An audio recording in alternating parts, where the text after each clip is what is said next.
കോവിഡിന് പിന്നാലെ ലോകത്തെ ഭീതിയിലാഴ്ത്തി വീണ്ടും എബോള വൈറസ് വ്യാപനം ശക്തമാവുകയാണ്. ആഫ്രിക്കൻ രാജ്യങ്ങളായ കോങ്കോ, ഉഗാണ്ട എന്നിവിടങ്ങളിൽ രോഗബാധിതരുടെ എണ്ണം ഉയരുന്നത് പുതിയൊരു മഹാമാരിയെ തടയാനുള്ള ലോകത്തിന്റെ ശേഷിയെ വീണ്ടും ചോദ്യം ചെയ്യുകയാണ്.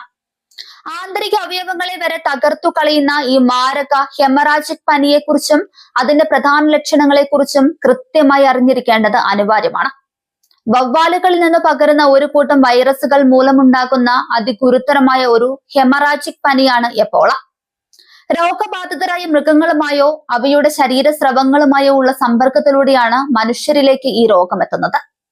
രോഗബാധിതരിൽ നിന്നും മറ്റൊരാളിലേക്കും ഇത് പകരാം. എന്നിരുന്നാലും ഇൻഫ്ലുവൻസ അല്ലെങ്കിൽ COVID-19 പോലെ വായുവിലൂടെ എബോള പടരുന്നില്ല. കോങ്കോ, ഉഗാണ്ട എന്നീ രാജ്യങ്ങളിലുണ്ടായ എബോള വ്യാപനം പുതിയ പകർച്ചവ്യാധികളെക്കുറിച്ചും അവയെ പ്രതിരോധിക്കാനുള്ള ലോകത്തിന്റെ ശേഷിയെക്കുറിച്ചുമുള്ള ആശങ്കകൾ വീണ്ടും വർദ്ധിപ്പിച്ചിട്ടുണ്ട്.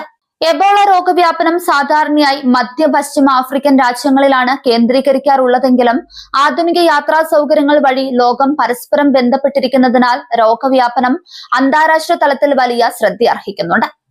പെട്ടെന്ന് പ്രകടമാകുന്ന ചില ലക്ഷണങ്ങളോടെയാണ് ഈ രോഗം ആരംഭിക്കുന്നത്. കടുത്ത പനി, കടുത്ത ക്ഷീണം, ശാരീരിക അസ്വസ്ഥതകളും ബലഹീനതയും, പേശീവേദന, തലവേദന, തൊണ്ടവേദന എന്നിവ ഇതിന്റെ ലക്ഷണങ്ങളാണ്. രോഗം മൂർച്ഛിക്കുന്നതിനനുസരിച്ച് രോഗികളിൽ ഛർദി, വയറിളക്കം, വയറുവേദന, ചർമ്മത്തിൽ തിണർപ്പുകൾ ഉണ്ടാവാനും വൃക്ക, കരൾ എന്നിവയുടെ പ്രവർത്തനങ്ങൾ തകരാറിലാവാനും സാധ്യത കൂടുതലാണ്. രോഗബാധ ഗുരുതരമാകുന്ന സാഹചര്യങ്ങളിൽ ശരീരത്തിന്റെ ആന്തരികാവയവങ്ങളിൽ നിന്നും ബാഹ്യമായും രക്തസ്രാവം ഉണ്ടായേക്കാം. ഛർദിയിലോ മലത്തിലോ രക്തം കാണുക, മൂക്ക്, വായുടെ പല്ലുകൾക്കിടയിലെ കോശങ്ങൾ, യോനി എന്നിവയിലൂടെ രക്തം വരിക എന്നിവയും എബോളയുടെ ലക്ഷണങ്ങളാണ്. എബോള രോഗബാധയിൽ നിന്ന് മുക്തി നേടുന്ന ആളുകളിൽ പിന്നീട് ദീർഘകാലത്തേക്ക് മറ്റു ചില ആരോഗ്യ പ്രശ്നങ്ങളും തുടരാറുണ്ട്. വിട്ടുമാറാത്ത കടുത്ത ക്ഷീണം, തലവേദന, പേശികളിലും സന്ധികളിലും ഉണ്ടാകുന്ന വേദന, കാഴ്ചമങ്ങൽ, കണ്ണുവേദന, വെളിച്ചം നോക്കാനുള്ള ബുദ്ധിമുട്ട്, വയറുവേദന, വിശപ്പില്ലായ്മ എന്നിവയെല്ലാം ഉണ്ടായേക്കാം. മഹാവ്യാധികളുടെ കാലത്ത് ജീവിക്കുന്ന നമുക്ക് മുന്നിൽ എബോള പോലുള്ള രോഗങ്ങളുടെ തിരിച്ചുവരവ് വലിയൊരു മുന്നറിയിപ്പാണ്. വായുവിലൂടെ പടരുന്നതല്ലെങ്കിൽ പോലും ഉയർന്ന മരണനിരക്കുള്ള ഈ രോഗത്തെ പ്രതിരോധിക്കാൻ കൃത്യമായ വിവരങ്ങളും മുൻകരുതലുകളും അത്യാവശ്യമാണ്.